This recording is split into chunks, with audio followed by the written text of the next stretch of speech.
um, thank all those who have been helping the program. Before I go into that, I'm going to read my word to the wise this morning. We are experiencing weather system that we have never experienced before. I take me back to when we had, that is about 10, 15 years ago, when they had the Kyoto agreement on the climate and the problem with the world. And nobody took it seriously. The talk was there, the scientists were speaking, but as far as the ordinary man was concerned, this was just another theory that is in the wind. I guess from the start of this year, people have been saying that this is no ordinary dry season. What we have experienced in our end of the woods is a continual rainfall every single day, not in the morning, late in the evening, and the night. But we know for sure for the last 11 months, we have had rain almost every single day. Over the last 3 or 4 weeks, it has increased in its volume. As the earth now is saturated. So this rainfall is creating much flooding and distress to people, especially people living in low-lying areas and close to riverbanks and things like that. But the message is not only that we are experiencing poor weather. The message is that something has happened to our climate. Something has happened. And what has happened is the vast amount of incandescent gases that we have in the atmosphere, the fossil fuel that we are burning, and the plastics that we are using, and there are a whole lot of stuff that has created this problem. On your own, you can help in your own. You can help by not basket change thing, but adding. No, I always have to say one cocoa for the basket. Here a little, there a little, but every bit counts. And if we decide on our own to hold back, drive our cars less, use less aerosol cans, the idea of throwing garbage into the streams and into the rivers and into the ravines, if we cut back on all those things, take less plastic from the supermarket and walk with things. The car is right there. Take the trolley out to your car and put it into your car. And we can all contribute in a little way. And if all of us, I go back to the idea, one cocoa for the basket. If all of us do a little will become large. And it makes no sense saying that they are not doing it, ma'am. What I'm doing is no big thing. Because if everybody say that, then no one will do it. So if we begin to understand that we can contribute to this whole thing by doing a little, it will go a long way. A word to the wise is sufficient.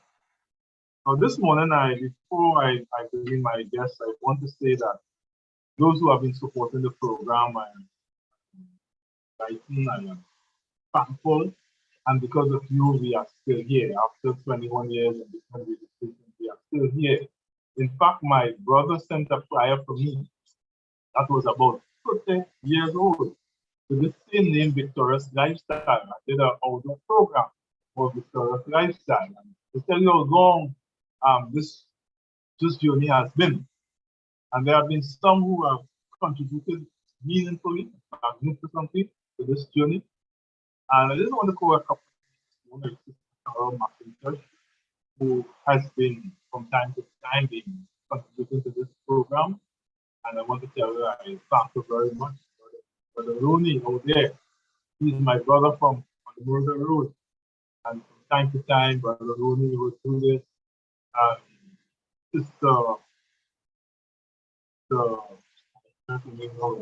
What a tragedy, but then nobody knows who I'm talking about. She won't know who I was talking about, so I'm at peace with myself. But there's something that people say, that a prophet has no honor in his home. And I was saying to my brother last night, I have not experienced that. I have experienced on the Murder Road, especially the church I came from, Indian Walk, Seventh-day Adventist Church. I have experienced much support from those people. I have experienced love from them. I have experienced So when people say you have no honor in your home, I don't know what they're talking about. I have not experienced that. And yesterday, one of my dear sisters, Sister Marian, was out there in New York. And last night she called me and she said to me, you know, she's from my church here in New York. And she said, Pastor, I want to support the program. I want to support. Send your details to me. And I sent it, and under 20 minutes, she sent back some stuff to me. And I'm going to say, if she's listening this morning, I am grateful of plenty. Because it's people like you, I call the angels, I call the wings underneath my wings. So the Bible talks about the three angels flying in the midst of heaven, spreading the everlasting gospel to fear God and give glory to Him. And I'm saying, this is the everlasting gospel that I am speaking, and you all are the angels who have kept me going. And I want to say, those who are like Sister Diane, who is always there faithful, I want to say to you all, I am grateful on measure. And this program is here not because of me, it's here because of you. You guys can spend the whole week studying. If you all do not contribute, then there's no way for you to go. So I'm grateful for what you have done, and I pray that you will continue and keep enlightening people of the good news of our Lord and our Savior. Now, those who are on YouTube, I mean, nice if you just click subscribe also, because that will help in our own way. As I'm joining you, just hit the subscribe button. It will help us in many ways also. So this morning, I have a young man who had been in prison and have turned his life around in ways that unimaginable. In fact, his story is an unimaginable one. I had intended to speak about justice and prison system and how do you save men from prison. And I have a lot of literature on that I wanted to present as a program. But I remember this guy was with me many years ago on a program, and I remember his story. You can find my literature literally in his story. And I said, you know what, I will go through the high points of my literature, and then he will come in and tell his story. And when he comes in, then you will recognize that all the things I'm saying, it was the reason why he found himself where he was. And you recognize how powerful this God that I'm presenting to you from Sunday to Sunday, how great and powerful this God is. You know, when you look at anywhere in the African diaspora, anywhere there is a mix or multicultural society, you find the ratio of black young men behind bars higher than any other. And you can arrive at all sorts of reasons for that. But once you do not say that it is genetic, that is because we are black, we commit crime, then all the other reasons can be solid ones. Because if it was genetics, then all of us, every single black man, would have been in jail.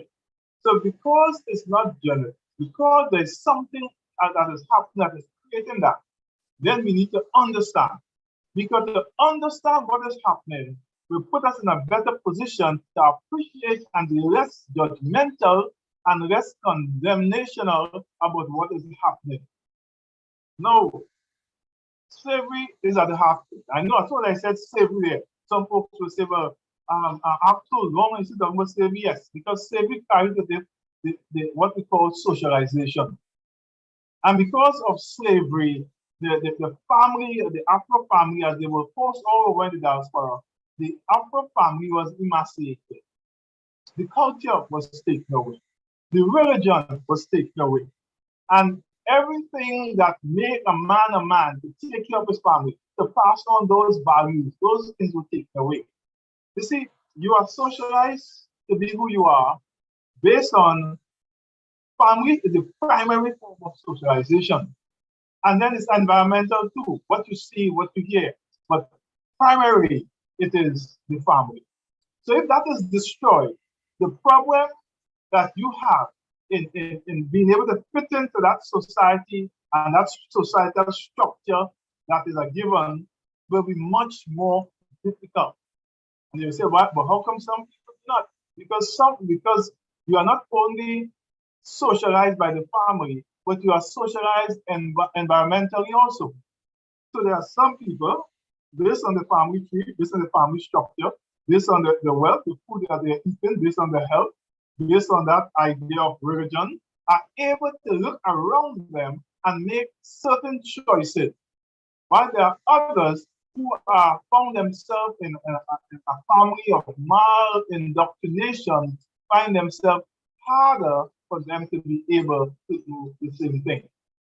And because of that, we find in the Afro population, wherever you go, whether it's Atlanta, whether it's New York, whether it's London, whether it's Georgetown, whether it's Bridgetown, whether it's Kingston, whether it's Port of Spain, you find the behavior and the problems are almost the same. And that's because the experience is the same. And that's the experience of slavery and the whole dismantling of social structures. And this morning, I just laid the groundwork for this happening. But this morning, I have with me Brother Ricardo Serrette, and Brother Ricardo Serrette will give us a journey from him, from childhood to prison to back to be a family man and to be praising the Lord and Savior Jesus Christ. What you recognize in the story are all the structures that I was just speaking about, and you will see how what I was saying, how it happens actually in a family. So this morning, Brother Ricardo. Morning, Pastor Frank. Brother Ricardo, I'm not seeing you. I know the folks on YouTube will want to see you. Nice, man. You're a handsome man and you're hiding, man. What are you doing? To God be the glory. Brother Ricardo, I just want you to give us a growing up, what you feel that, what you think was that journey that took you to prison. But I want you to start as early as you can remember on your family tree. Start from home, from household. Once again, thanks again for having me on the panel this morning, and good morning to all the listeners. The Bible says that they overcame by the blood of the Lamb and by the word of their testimony. And this morning, I hope that this testimony could be an encouragement to someone. I'll just start from my birth. I was born home to two drug-addicted parents. My stepfather is the one that cut my umbilical cord. I never went to a hospital at any time to be registered or to be attended to. I and another sibling. So you're saying because that your stepfather is the one who delivered you? Yes, at home. Where was your father? My father, he wasn't in the picture at the time. He wasn't in the picture, okay, right. Also, that's my stepfather is also my father's brother as well. What are you saying there, brother? I said my stepfather was also my father's brother. All right, this is a new one, but right. So growing up there, both of them was on drugs. I had another sibling which was a year older than me at the time. And yeah, so I was born home. I was never registered in any hospital or anything like that. And we grew up down by Cocorit, in a little wooden structure with them, with my mom and another associate. Not the one that delivered me, another guy, because I was born in Barataria area, but this time I was living in the Cocorit area. And while I was growing up there, it was difficult because it didn't have any running water, no lights. There's a wooden structure with a curtain separating the partition. And growing up there, I remember a particular institution, I don't want to call the name, will come from time to time and they'll park their cars on top and come down in that little wooden structure and have their time with her because she's a beautiful woman. So who are you talking about? My mother. Okay, go ahead. Right? So they'll come down and they'll have their time with her. And I could tell because I was in the other part of the curtain which was separating the rooms.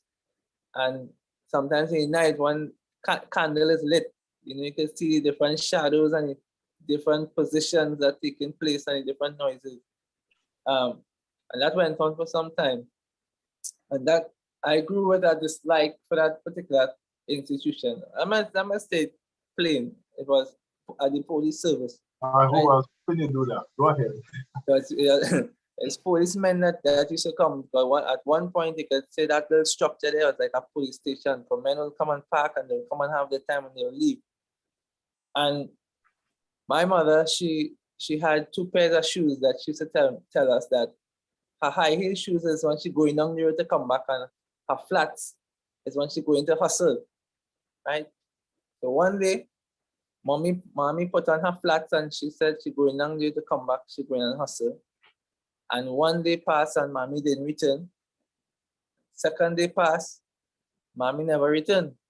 Third day, fourth day, and she left I and that sibling there to fend for ourselves.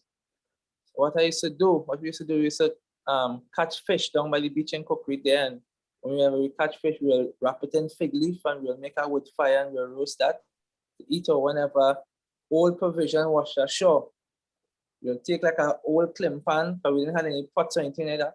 We'll take an old clim pan and we'll make a wood fire and we'll boil whatever provision washed ashore to eat. Or if not, it have some almonds around, we'll take some almond and eat the almonds and things like that to survive. That went on for some time. Ricardo, wait, Ricardo. The people in the community know that you always staying by yourself? No, I don't think so, because where we used to stay was a kind of a abandoned lot within some bushes. So okay. I wouldn't really think that they knew per se that we were there staying by ourselves. Okay, right. While there are a lot of different persons on drugs came to and started to occupy the area. So it became a little uncomfortable for 2 young boys to be among these big men. So he decided to leave the area and go on the streets. So I and my sibling, we ended up on the streets there. I remember particularly going through a garbage bin for food. And while I was going through the garbage, this man came and he said, move, why are you messing up the place? They're messing up the place here, why you come on the garbage? And he run us like a dog. And at that point in time in my life, something took place. I say, you see this kind of pain I feel in here? I want men to feel this pain like how I feel in here, yes? I decided to not ask anymore, not beg, but decided to take the life of crime and to go and take from persons now. And for some reason, when you have bad intention, it have a lot of elements around that on the same page with you and share the same sentiments. So I found myself with a group of guys, more senior to me, of course. I was the younger one with the most innocent face. So when they introduced me to starting to do armed robberies, I was the one to most of the times go with the firearm because I was the least expected. I was the ones that the persons would expect least to be coming to announce a whole lot. That went on. My other sibling, we kind of grew apart for some time because my pace was too fast for him. I took the life of crime and he take the life of smoking. He started to smoke drugs at a young age, same cocaine. And so I lived that life for some time until I just fast forward a bit. I lived that time for some time until eventually I did a robbery and I got through the robbery. I and some other guys, and I had some merchandise in my possession. And what was your age at this time, Ricardo? I was 15 years old at this time. 15? Yeah, 15. Oh, right. The time when my mother left us, it could be I was around 11 years old. Wow. Yeah. So went on with this lifestyle now, and after I had some merchandise, one of my so-called friends called and he said, "Hey, I asked somebody to buy some stuff, boy. Bring me down the road, such and such place." And I said, "All right, that's my friend." So I go on down now to carry this stuff, and where it was like a warehouse area. And I went and I gave him the bag. I threw the bag at him and he catch the bag, and I walk outside. And when I walk outside now, he and another guy came out, and the guy said, you don't bring that stuff there? And I didn't answer. And my so-called friend said, yes, we don't bring that stuff. And the guy out with that badge and said, police, don't move. So when he said no move now, it's now I move. So I take off running. And by the time I take off running, it's because a jeep done coming around the corner already. Men in black. And for some reason, when the men in black jump out and you hear the machine go click, cling, your foot doesn't want to run again. So if you want to run, you can't run. So I was arrested and I was sent to YTC at the age of 15. You know, just to do a little input here for the youths that may be listening. Sometimes you hear that a man go to prison and he come back out and he bad and yeah, I make prison and nobody could touch him and they like to make it look glorious for want of a better word. But trust me, it's nothing glorious about that. Because you see when you're outside and you're playing man for mommy, and you want to play big man and oh God, mommy, give him privacy. And that big man, she can't tell you this and she can't tell you that. When you go in prison, you have to strip down naked in front of them officers and them. All you hiding, you can't hide again. You have to strip naked and stoop down and do all kind of things that they're telling you to do. And when you go in the prison now, you can't tell them you're ready to sleep, you know. When they tell you inside and lights out, that is it. When they tell you it's time to bed, you have to bed. So at that point in time, I say in my mind, but in prison, really don't have no bad man. Because you hear in bad man, gangster in prison, but a man, a less skinny officer come and say, inside. And you have to go inside, and you so bad. So at that time, I realized, nah, in prison, I no bad man, really. I fools. So why isn't there now? I am serving my time. I came across a ministry called the New Hope Prison Ministry that came in there to minister to the youths in there.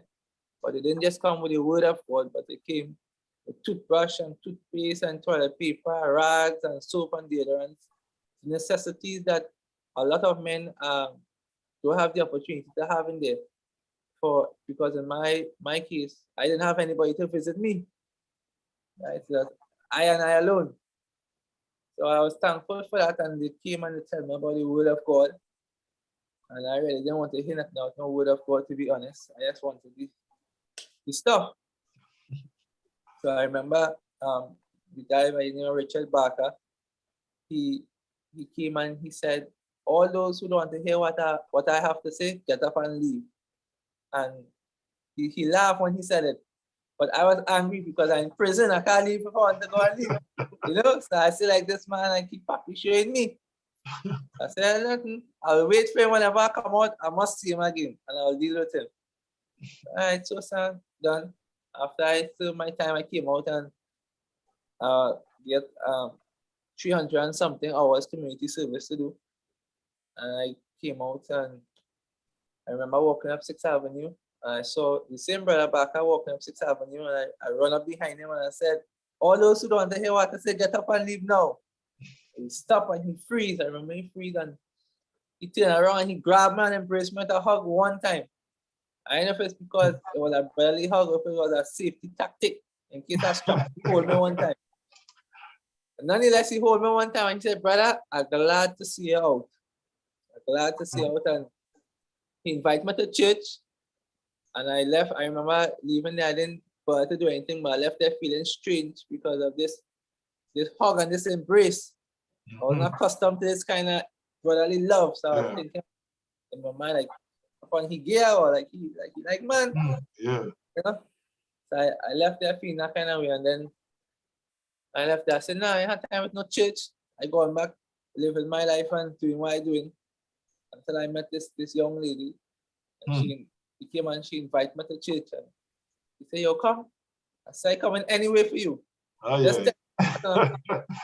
Oh, yeah. I remember she invited me to New Hope Prison Ministry in Barataria. At the time, I didn't know it was the New Hope Prison Ministry, so I went and find the best clothes I could find, take the best trim I could take, went up there, looking sharp. Looking sharp. And I walk in the church, lo and behold, brother back on top the pulpit. I said, oh, Jesus, out of all the places, this place here. And he called me and said, brother, come up. And he said, I'm glad you come, and he encouraged me. And at that time, I really wasn't on no word per se, but I was more a young lady. I oftentimes when I go to talk to youths, sometimes some of the females, I remind them of the influence that they have on the young men and the power sometimes that they have, because a lot of times when you see men doing crime and you ask them, well, what's the reason why they're doing crime?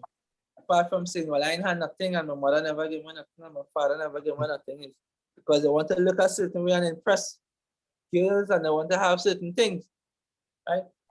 So, so I went there for her, and as I went and I continued to hear the word, eventually something stick, right? Something stick, and after some time starting to read the word for myself, that the word itself started to speak to me and speak to my conscience, and not only speak to my conscience, but tell me about myself. Everything about myself, the word started to tell me. And I come to realize that all the excuses that I could come up with for doing the wrong thing, the Bible have a solution for it. Okay. I encourage us to call sin by its right name and to call right and wrong. Because my excuse, I justify my actions by saying, well, I need to eat and I need to get things to drink and I need clothes. But in Matthew tells us, take no thought of where you should eat or where you should drink or where you should be clothed. For the Father in heaven know all that you need of. Right? And I'm glad to say that that young lady, she wasn't on no brands and those things didn't impress her. My guns didn't impress her. The money that I had didn't impress her. And she said to me, she said, only one thing I want, and that's a God-fearing husband. And I'm glad to say that today make it up to this date. We are married 12 years now. Congratulations, man. Yeah, 12 years now. And I have two sons, a 4-year-old and a 12-year-old. Okay. 12-year-old, you know, in Form 1, he recently passed of Fatima College. And yeah, that is basically part of the journey that God took me on. Just to rewind a bit, I remember my mom, whilst I was living, just before I was incarcerated, a guy came and one of our associates, because she had many stepdaddies. Oh, yeah. One of our associates came and he said that if you want to see your mother alive again, go Paul Spain General Hospital now. And I remember going down Paul Spain General Hospital, and I went to the nurse and I said, I'm looking for a lady by the name of Angelica Serrette. And she said, yeah, bed 7. Went to bed 7 and I saw the lady lying on the bed, and I went back to the nurse. I said, nurse, I didn't think you hear what I said properly. I can find a lady by the name of Angelica Serrette. She said, yeah, that's on the bed. When I went by the bed, I really couldn't make out because she was so thin and her face was twisted. Like she had a stroke, but I could identify her by her hair because she had some nice hair. And she said, come closer. After I seen her for so long, and I went closer to her, she said to me, she said, you know, mommy love you. And of course, tears filled my eyes at that point. And she said, you know, mommy will always say the truth. She said, well, mommy dying, and I have HIV. 1 week later, she passed away. And my dad, well, I only saw my father twice in my life. Once is when my mother introduced me to him, and the second time is when he has been buried. So I lost my both parents in the span of a few months apart. Yeah. All right. I want to give you a time out there. I want to run through something before I come back to you. Folks, we are dealing with rescuing young men from jail. There, Ricardo, in practical terms, spell out all the theories that I know. The only theory he hasn't spelled out is the one that's bringing you back. And his theory that I know and he has, which I more believe the one that he has, is that the bringing you back will come from God. I'm taught differently about bringing you back. But I have grown to see and understand that the bringing you back from where, how far you have gone, is only Jesus can do that.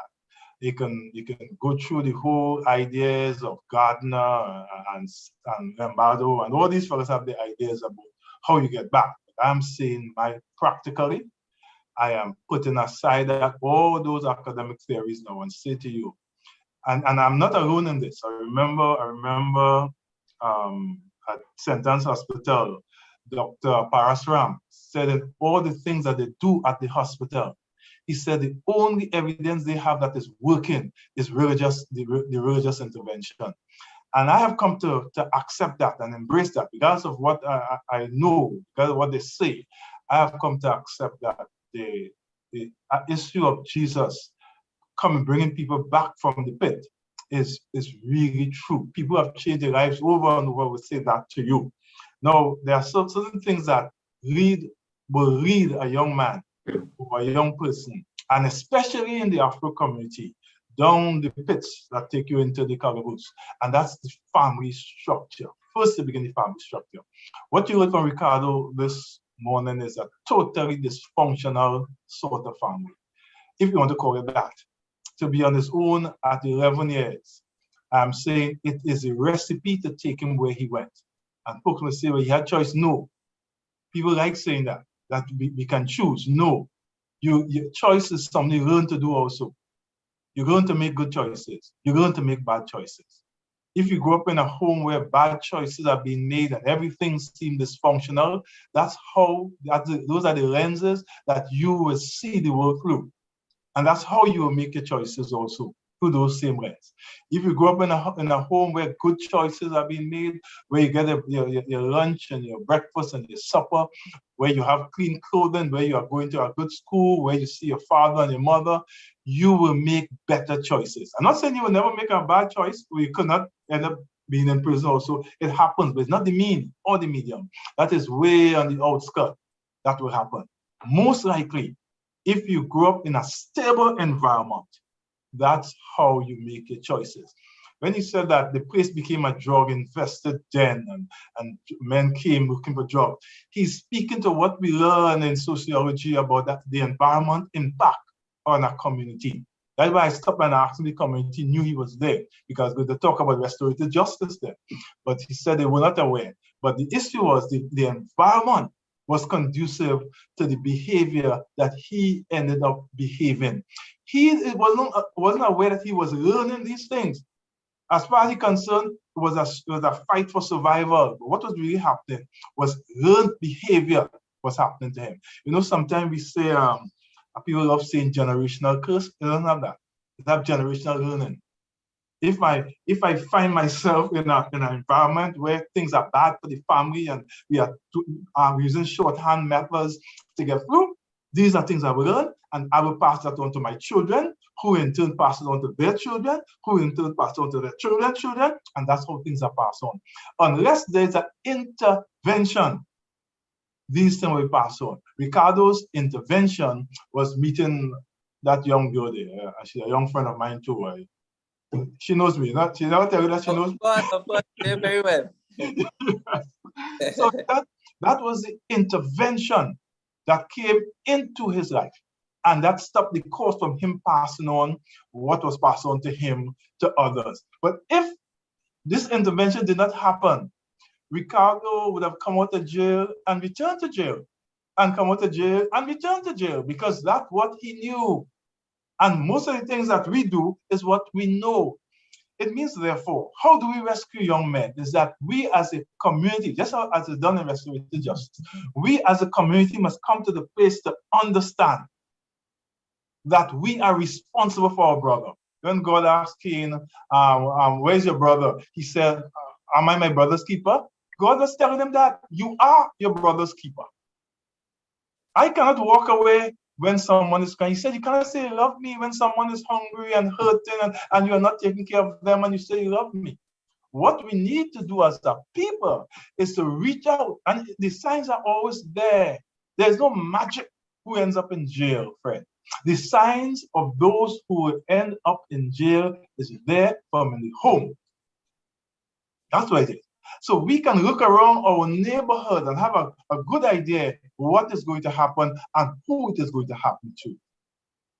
And in order for us to put a stem on it, let us nonsense talk when you come to, and so I find you use strong words, yes, because we are living in a stubborn society. And that's why I use the words as nonsense and foolishness, because I want them to hear. I'm not going to dress it up.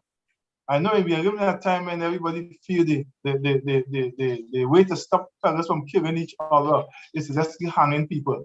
Hanging, if you had hung Ricardo or his brother, it would not have stopped the next person from doing what he and his brother was doing, because it is learned behavior. We need to transform the society. We need to do what is necessary. You know, we need to do what is necessary for the survival of each other. We need to see each other as brothers and sisters, especially in the Afro community, which has been emaciated from all the things that is known for family survival. This community has been emaciated. This community has been disrespected. This community has been looked down upon. A good example as the issue with the Ransaran milk peanut punch. In a 2 weeks time, Marcy put it back on the shelf and everybody went on as normal, because it was done to the Afro community. If it was done to any other community, Ramsaran would have been in so much trouble, because this community is seen as a community without power, without money. It's an easier community to disrespect. And that's why this happened. But we need, Randall says there's a missing generation over there. And if we do not find them, surely they will find us someday. But they are finding us now, because we choose to disrespect and choose not to lend a hand and choose not to hire and choose to treat anyhow. Well, as Ricardo said, there come a time when he was heading back to the church and he was trying to dress the best he could, because that's what they do. They want to dress the best they could because they are influenced by the woman. They want to make sure that they get things for the girlfriend to go to this party and that place. And if they're not working, if you choose to leave them out of the system, then they are an easy target for the drug mules, for all these things, to do these things. It's an overall thing we have to look at. Rescuing men from prison is not just simply saying we will hang them or increase the punishment or throw them in and don't give them no bail. That's not how it is done. That's not how it is done at all. I was happy that as Ricardo was going through this whole thing, for you to understand there are things that happen in people's life unknown to you, that lead them in a direction that becomes known to you. And when they become known to you, you have one solution, is incarcerate them or kill them. And I'm saying that's not the way it should be done. Ricardo, yes, sir. When your mother died, you were living somewhere or you were on the street? I was living somewhere at the time. So you had your own place? No, I had my own place. I was staying with an old lady in a community I take men. Okay, all right. I want to open the lines. Karen, let's open the lines for the next 10 minutes. And if anybody wants to speak to Ricardo, they will come in. If not, I will just ramble. All right. And if anyone wants to call in, you can call 622-4911. You can call us now. We're opening the lines. Okay, thank you. Yes, and another issue of why not all? Why not all? Why not all the young men are doing wrong thing? Why not all? And I'm saying there's something called what they call this organizational theory, where there are some society, some group, some community, the structure of it, they see a lot of good things going on, a lot of positive people, a lot of successful people. There are communities like that. So someone in a community like that, more likely has more models, have more things to see that is positive, have more areas to look at that can tell them that this can happen and they can win. But then there are this organized community where, okay, we have a call right now. Sure. Caller, you're on air. Yes, good morning to you, Karen. Good morning to Pastor. Good morning to Ricardo. Listen, Ricardo, I want to congratulate you for where you are now. You're waiting for the ahead of you. And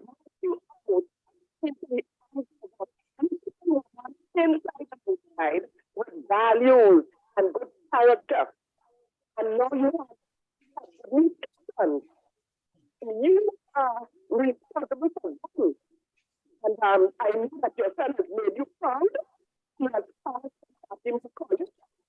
And you put to walk the certain narrow road. Then your wife, your son, and Almighty God. So tell us that it's so correct that when there are certain people who live at certain communities, especially the Afro community, because we have a strong commission police who can pour people comforters.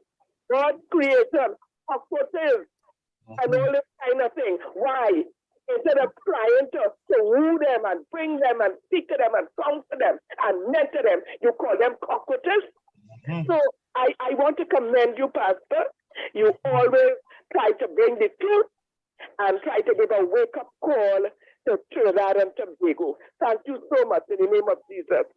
Amen. Thank you very much, my dear sister. So since I'm happy with that call, and Ricardo, she was commending you, and she was impressed by what she heard here from you today, and she's glad that you have poured on to the man Jesus. I was saying there are some community also what we call this organizational community. And when your child or your children are growing up in that community, while the family is the primary source of socialization, they are now exposed to other elements that the flesh is easier able to go to. So it becomes twice as hard. So when you leave, as if I say, I'm just an upright person, and you leave God out of it, you are fighting an uphill battle. Because in those communities, the sources around them are the things that make meaning to their lives. And they join on to those things, and then they become more like that. Rescuing young men from prison is not simply by laws, but it's by public policy, yes, but it's by individual communities reaching out to people and sustaining people for hunger. Remember he said that all he was in the bin doing was looking for something to eat. Hunger drives you. And why I do not put hunger and poverty as reason for crime, they are mitigating factors that cause crime and criminal behavior. There are mitigating factors that cause people to be easier influenced. So when we, okay, Karen, go ahead, sorry. That's okay. Caller, you're on. Good morning. Hi, morning. Morning. Morning. Good morning to the panel. Morning, sir. Good morning. Yes. Good morning. I just want to commend the gentleman there. What's his name, Ricardo? Ricardo Serrette. Yes, sir. Ricardo boy. God rest his hand on you, my brother. God rest his hand on you, you know what I mean? And that trial and tribulation that you went through, and you know, when I listen to the testimony, I realize that, you see, God has helped those who want to help themselves. You know? And I think that is what happened with you. You wanted to help yourself. You didn't want to die life. So you seek better life, and better life came to you. And you're cherishing it up to now. And I wish you keep cherishing it, and I wish you keep doing all the best that you could and make yourself a better man in this world. And teach your brothers and your sisters, you know, the life, because you know it now. Have a great day, my brother, and thanks to the panel. Yeah, man. Thank you, sir. Anybody else, Karen? Go ahead. No, you can go ahead right now. Yeah. I'm saying we don't choose life. Life chooses us, you know? I don't know where I was. I don't know where I was before my father and mother got together and they brought me here. So I had no power over that. And because I grew up in a home where we were poor, but we went to church and you never saw your mother or your father do anything ill, it was easy for us to form that sort of value system. That again was not really chosen by us, but we chose us. And sometimes we need to, when we see people, recognize that there are things that are choosing them that they have very little power over. And right and wrong has a lot to do with the community you are in than a universal principle. Meaning, when what I see as right is what I grew up thinking and being taught to be right. It could be very wrong, but that's what I was taught was right. So I choose right and wrong based on what was taught to me as right and wrong. So all those are the issues that face someone when we are making decisions. So decisions are not easily made. As I said when I started, you are trained to make decisions. That's what the Bible said. Train up a child in the way he should go, and when he's old, he will not depart. Bible says you need to train that child in the way he should go.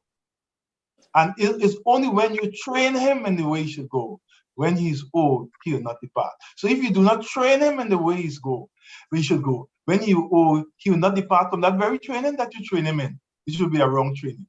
So things we are already chosen by circumstances. It was nice that this young lady met Ricardo and invited Ricardo to church. She had her head on, the Spirit of God was upon her to tell her this is what she's supposed to tell the young man, not which party he could take her to, if they could go to cinema, or if she could buy some hair for her, or a pants. She knew what to ask him. Because I'm certain, and I've asked Ricardo, no, if she had asked him for a shirt or a pants or some hair, and you would have done it, Ricardo? You mean more than willing. All right. So she was able to put that question to Ricardo that changed his very life, changed her life, and now they can rejoice that they are family. And Ricardo have 2 children. And what was passed on to him, he will not pass that on to his children because there had been some intervention. Now Ricardo see Christ high and lifted up. And that is what he wants to pass on to his children. Do you preach, Ricardo? Do you preach? Of course, yes, I do. And what do you preach? What do you preach? Let me hear what do you preach. We are about to finish. You have 2 minutes time. I want you to tell me what you're preaching and tell me and say to Trinidad and Tobago what you want them to hear. And we'll close. All right. Well, most of all, I would like to say that it's not I, but Christ. You know, you just have to notice, you have to surrender to God. A lot of times, Christians say, yeah, we just surrender, but trust and try Jesus, and he will never fail you. Because a lot of things I try to accomplish in the world, like doing crime, I wasn't able to accomplish. But when I surrender to Jesus and make up my mind to do the right thing in spite of, because I used to work garbage truck and thing, I started off working garbage truck, not looking down on any job, but a lot of persons look down on that job. And I started doing that because I refused to go back to doing a life of crime after my intervention with God, my wife. I preach to the young men that Christ is the same yesterday, today, and forever, and the same thing that he could do in my life is the same thing that he could do in your life. You just need to give him a chance. I know we have but a short time, but I always like to make a plea to parents. Please, children are a gift from God, and they are like arrows in the hands of a mighty man. Whichever direction you point them in from young, that is the direction that they are going to. Not every story have a happily ever after ending. My brother was murdered in 2019. Somebody opened his head with an axe because he was accused of stealing some avocados. And I said, wow, some avocados over some life. And as I read the comments on Facebook and on social media, it was well done. Good job. Another one has gone. And I said, the Bible says that in the last days that men will become lovers of their own self because they value our life. And even as the person was arrested and they was asking me, you're glad how you're feeling? You're glad you get justice? I said, what is justice? That is not justice. That's just another broken home because he left children behind. Because of a decision that he would have made. I just want to plead with parents, please take control of your children, pray for them, and cover them by the blood of Jesus. Okay. All those who are listening to us, wherever you are, we have been speaking to Ricardo Serrette, and it has been a moving testimony, and a strong, but more so, he's a good role model. Karen, blessings upon you and your family. And I hope you come back and you greet me a little more often, man. I don't know why you're running from me. But until then, okay. Be blessed, everybody. Bye-bye, and a good day to everyone. Bye-bye. Take care. Well, that was wonderful. It was very inspiring to have listened to that young man's testimony. And this, you have been listening to Terrence Brown, pastor